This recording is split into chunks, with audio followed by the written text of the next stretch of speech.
零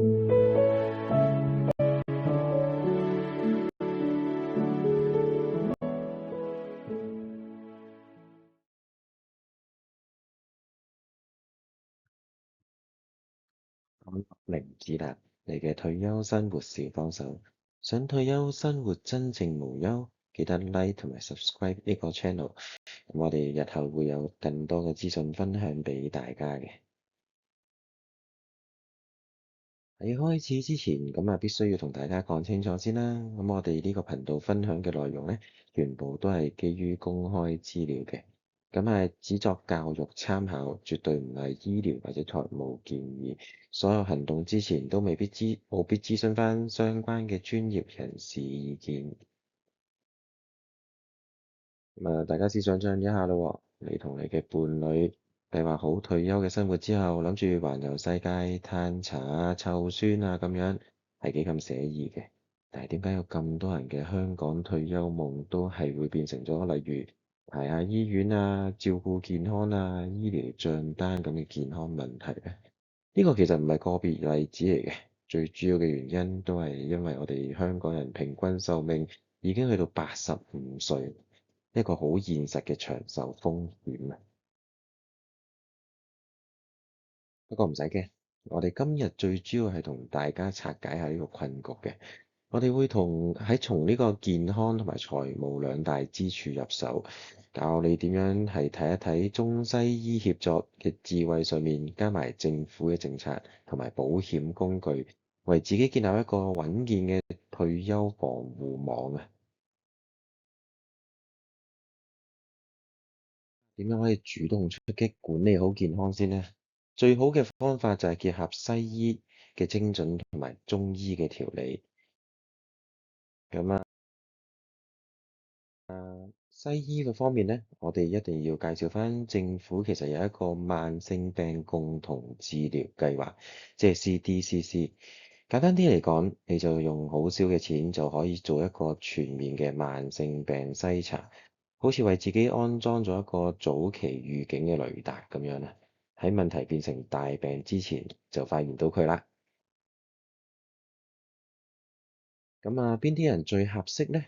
主要都係45歲以上啦，未有糖尿病或者高血壓嘅香港居民。如果你有家族史啊，就更加要去做呢個檢查。咁記住，篩查之前通常都要做呢個空腹，咁樣個驗血結果先會最精準嘅。申請流程其實好簡單，跟住呢4樣嘢嘅啫。咁第一步上去衛生署個網或者直接搜尋慢性疾病共同治理，之後就揀返一間就腳嘅診所打電話去預約，帶埋身份證去檢查，過程大概30至60分鐘。之後1-2個星期咧，就會等到醫生報告同你跟進個 case 㗎啦。講完西醫嘅其中一個方法咧，到講一講中國嘅大智慧啦，快充穴啊！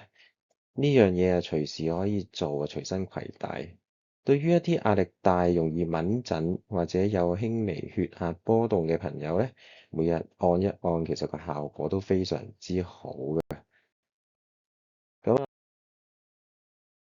呢個太衝穴點樣揾到佢啊？好簡單嘅啫，喺腳背、大腳趾同埋二腳趾嘅骨頭之間，向上就揾到一個凹陷位，按落去嘅時候有酸酸麻麻嘅感覺。呢個太衝穴咧，用拇指捽嘅時候就係要順時針方向輕輕咁樣按落去，每邊腳咧就按2至3分鐘，早晚按一次，咁就會舒緩到㗎啦。中西醫各俾咗少少建議之後咧，做好有啲健康嘅防線，財務嘅後盾亦都唔少得嘅。我哋咧就要建立一道財務防火牆啊！而家比較多人去留意嘅，咁當然係自願醫保啦。佢唔單止係一份保險，更加幫你對抗到呢個醫療通脹，同埋可以解決到一啲漫長輪候公立醫院嘅問題嘅。仲可以幫你扣稅添。邊啲人應該要考慮啊？當然係一啲穩定收入啊，需要報稅，或者希望可以有事嘅時候可以係私家醫療診所或者私家醫院嗰度去解決問題嘅你。不過買之前咧，一定要睇清楚啲條款啦，特別係原有疾病嘅等候期啊、保證續保等等呢幾點。同大家講句真心話啦，保險其實真係一個防火牆幫手嘅啫。最好嘅策略咧，永遠都係做好個預防嘅，就唔係淨係靠份保險。咁啊，自願醫保點樣開始去規劃咧？第一步啊，上去自願醫保政府嗰邊嘅網站啦，你可以睇到 VHIS 嘅網址嘅。之後就評估一下自己同埋屋企人嘅健康風險同埋預算嘅 budget。咁啊，上到網站咧，佢其實亦都會有一啲比較嘅，即係比較唔同計劃嘅工具，你可以自己去篩查一下。買咗之後，當然記住填翻報稅表入邊去申報翻你買咗嘅保費啦。咁啊，當然而家所有嘅嘢都係初步認識嘅啫。咁啊，知識唔用咧，就其實冇等於冇學過。大家睇完呢段片之後咧，不妨訂立一啲小目標啦，去了解多少少。呢個禮拜就去瀏覽一下 CDCC 嘅網咧，又或者學下太沖穴嘅按摩法。咁啊，同時同屋企人商量一下，需唔需要做一個自願醫保嘅規劃。咁其實咧，我哋有個文字詳盡版咧，就喺網站嘅。咁啊，大家見到詳情嘅網址 hongkongnordlink.com 嗰度，大家可以睇一睇。咁退休其實都係為咗退而無憂啦。希望今日分享嘅資訊幫到大家，大家記得 like 同埋 subscribe。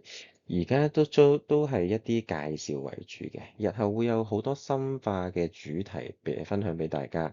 大家跟進我嘅頻道就會有多少少資訊。大家留言可以睇一睇，將來想知多啲嘅資料，例如會唔會係慢性病嘅管理啊、兩性健康、運動飲食之類嘅主題。咁啊，多謝今日大家嘅收聽，下次再見。